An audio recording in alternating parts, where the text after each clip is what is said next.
The Three Little Pigs, told by Flora Annie Steele. Once upon a time there was an old mother pig who had three little pigs and not enough food to feed them.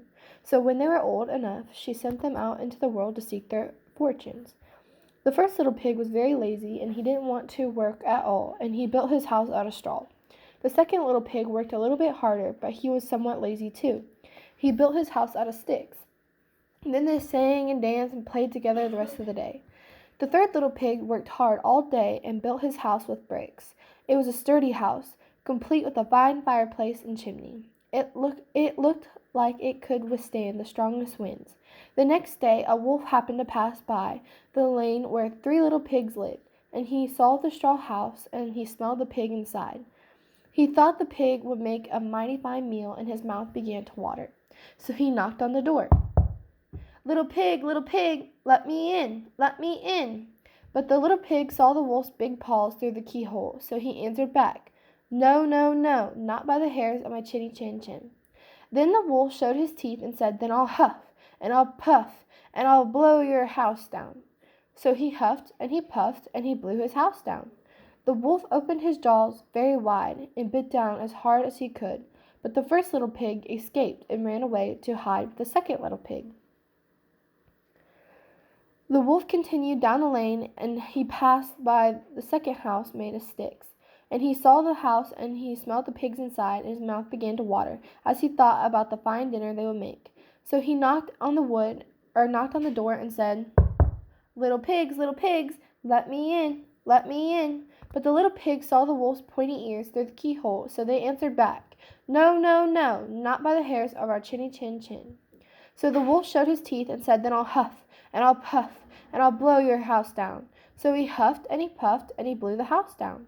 The wolf was so greedy and tried to catch both the pigs at once, but he was too greedy and got neither. His big jaws clamped down on nothing but air, and the two little pigs scrambled away as fast as their little hoofs would carry them. The wolf chased them down the lane, and he almost caught them, but they made it into the brick house and slammed the door closed before the wolf could catch them. The three little pigs, they were very frightened, and they knew the wolf wanted to eat them, and that was very, very true.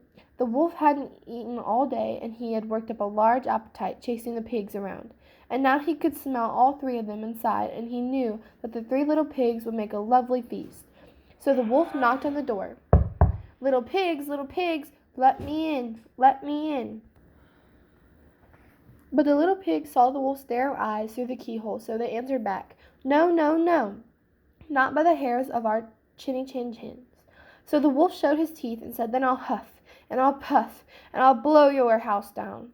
Well, he huffed, and he puffed, and he huffed and puffed some more. He huffed and puffed and puffed and puffed and puffed, but he could not blow the house down. At last, he was so out of breath that he couldn't huff and he couldn't puff any more. So he stopped to rest and thought a bit. But this was too much. The wolf danced about with rage and swore he would come down the chimney and eat up all the little pigs for supper. But while he was climbing up to the roof, the little pig made up a blazing fire and put on the big pot full of water to boil. Then, just as the wolf was coming down the chimney, the little piggy pulled off the lid, and plop! In fell the wolf into the scalding water. So the little piggy put on the cover again, boiled the wolf up, and the three little pigs ate him for supper. The end.